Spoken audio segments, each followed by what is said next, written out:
अस्सलाम वालेकुम। Second year आप लोगों को आज क्वेश्चन नंबर 12 करवाना है।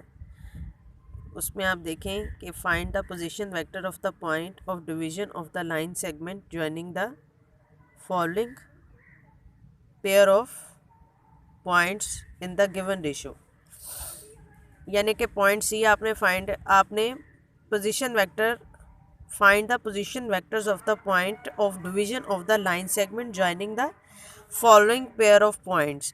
यानी कि आपने पॉइंट एक फाइंड करना है, पॉइंट ऑफ डिवीजन फाइंड आपने करना है, उसके आपने कोऑर्डिनेट्स पॉइंट फाइंड करने का मतलब ये है कि पॉइंट इस तरह आपने एक्स और वाई कोऑर्डिनेट्स उसके फाइंड करने हैं, ठीक है। और point C with position vector है 2i माइनस 3j और पॉइंट डी जो है वो पोजीशन वेक्टर है 3i plus 2j in the ratio 4:3।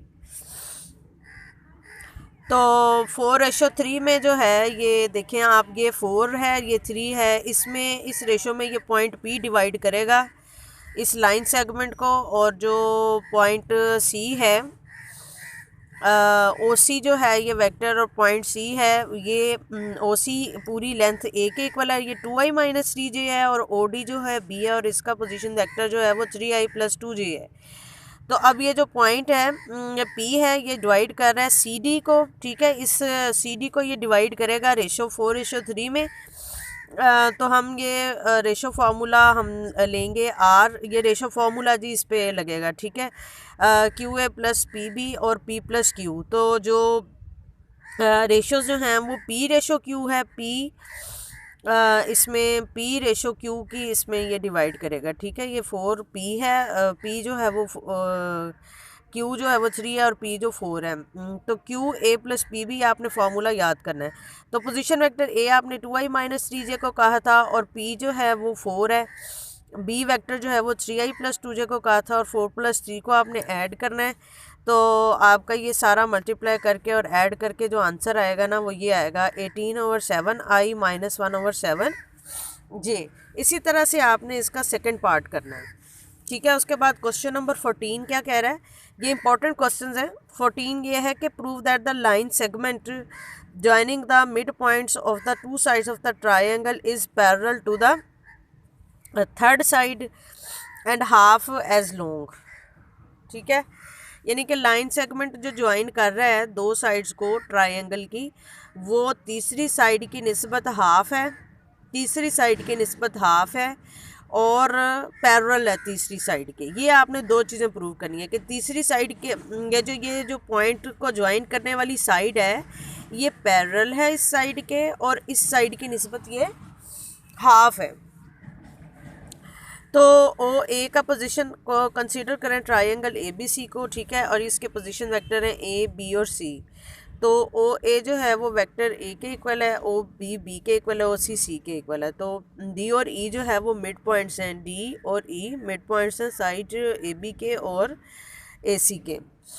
तो OD जो है वो A प्लस B/2 है और OE जो है वो A प्लस C/2 के इक्वल है। तो BC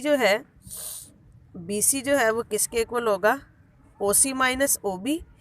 यानी कि BC का मतलब है कि आपने ये वेक्टर फाइंड करना है तो आप C में से B को निकालेंगे। OC को शो कर रहा है C पोजीशन वेक्टर, OB को शो कर रहा है B पोजीशन वेक्टर। और आपने पहले BC फाइंड करना है, फिर आपने DE फाइंड करना है। DE जो है वो OE में से आप OD को निकालेंगे, DE OE में से OD को निकालेंगे। यानी कि DE कैसे आएगा, पोजीशन वेक्टर OE में से आप पोजीशन वेक्टर OD निकाल लेंगे, ठीक है। तो ये A plus C/2 minus A plus B/2, तो ये आएगा 1/2 A plus C minus A minus B। तो DE आपके पास जो है 1/2 C माइनस B आएगा। तो अब आप देखें कि आपके पास DE क्या है 1/2 C माइनस B और C माइनस B आपके पास क्या है BC है, ठीक है। तो आपने इसको प्लेस कर देना है कि DE 1/2 BC के इक्वल आ गया। इसका ये मतलब हुआ कि जब एक वेक्टर दूसरे वेक्टर के इक्वल लिखा जाए मल्टीप्लाइड बाय कांस्टेंट, तो इसका ये मतलब होता है कि वो दोनों पैरेलल हैं, ठीक है। दोनों ये फिर पैरेलल भी हो जाएंगे और DE जो है वो हाफ भी है BC की निस्बत। तो इस तरह से ये जो है आपका प्रूफ हो गया। उसके बाद आपने क्वेश्चन नंबर 15 करना है। क्वेश्चन नंबर 15 में वो आपको क्या कह रहा है कि prove that the line segment joining the mid points of the sides of the quadrilateral taken in order form the parallelogram. यानी कि एक क्वाड्रिलेटरल है, क्वाड्रिलेटर ऐसी डायग्राम को कहते हैं जिसके 4 कॉर्नर होते हैं, ठीक है।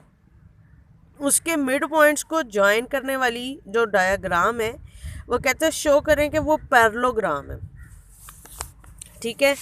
तो ओ ए जो है वो ए के इक्वल है, ओ बी के इक्वल, ओ सी के इक्वल, ओ डी के इक्वल। तो ई एफ जी एच जो है ये इसके मिड पॉइंट्स हैं साइड्स के, ठीक है। ए बी सी डी और ए डी के। तो ओ ई जो है वो आपका ओरिजिन है। ओ ई आपके पास क्या आएगा, ओ ई जो है वो मिड पॉइंट है ए प्लस बी ओवर 2, ठीक है। ई का मिड पॉइंट जाएगा वो ए प्लस बी ओवर 2 है, और ओ एफ जो है वो बी प्लस सी ओवर 2 के इक्वल, और ओ जी जो है ओ सी है ये, ओ जी जो है आपके पास वो जी मिड पॉइंट है सी प्लस डी ओवर 2 आएगा। और इसी तरह से ओ एच जो है वो ए प्लस डी ओवर 2 आएगा। तो आपने मिड पॉइंट्स फाइंड कर लिए, ठीक है। जी का मिड पॉइंट जो है वो मतलब कैसे मिड पॉइंट फाइंड करना है, जी ये मिड पॉइंट है ना सी डी का, तो सी प्लस डी ओवर 2 आएगा। इस तरह से आपने अब फिर ई एफ फाइंड करना है। ई एफ जो है उसमें से क्या आप निकालेंगे, एफ ई एफ फाइंड करना है ना, तो इसका मतलब है कि आप एफ में से ई निकालेंगे। आपको बताया हुआ वेक्टर कैसे फाइंड करते हैं, बाद वाले में से पहले वाले के कोऑर्डिनेट्स को माइनस करते हैं। तो ओ एफ माइनस ओ ई के इक्वल है ये ई एफ, यानी कि एफ में से आप ई को निकालेंगे तो ये आ जाएगा। इसी तरह से आपने एच जी फाइंड करना है। आपने ये सारी साइडें फाइंड करनी है, E F, H E, H G और जी एफ, ये सारी आपने साइडें जो हैं ये फाइंड करनी है। तो ये आपके पास इसके इक्वल आ जाएंगी।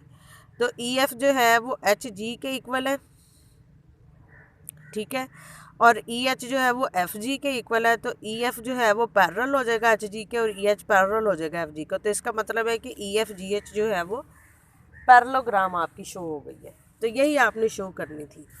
तो डियर स्टूडेंट्स ये एक्सरसाइज आप कंप्लीट करें, और नेक्स्ट एक्सरसाइज का भी मैं आपको हिंट दे रही हूँ कि आपने उसके जो हैं वो पहले 3 सवाल बहुत आसान हैं, वो आपने ख़ुद करने हैं। पहले 3 सवाल वैसे ही हैं जैसे आपको बताए हुए हैं, यानी कि वेक्टर्स आपने ये फाइंड करने हैं, ठीक है। क्वेश्चन नंबर 2 में भी आपने इंडिकेटेड वेक्टर्स को, या वेक्टर्स की एडिशन और सब्ट्रैक्शन है सिंपल, और उसके बाद आपने ये मैग्नीट्यूड फाइंड करनी है। क्वेश्चन नंबर 3 में ये चीज़ आपने पहले मैग्नीट्यूड पढ़ी हुई है, आपको पता है ना, सम और स्क्वायर करते हैं वेक्टर के कंपोनेंट्स को उसकी मैग्नीट्यूड फाइंड करने के लिए।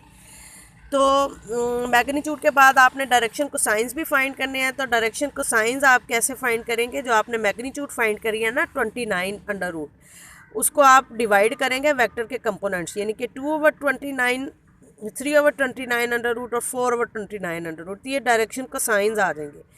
तो आपने डायरेक्शन को science direction ratio over magnitude होता है, ठीक है, तो वो आपने फाइंड करने हैं। इस तरह से आपने यहाँ पे 3 तक अगली एक्सरसाइज भी कर लेनी है। Okay, thank you.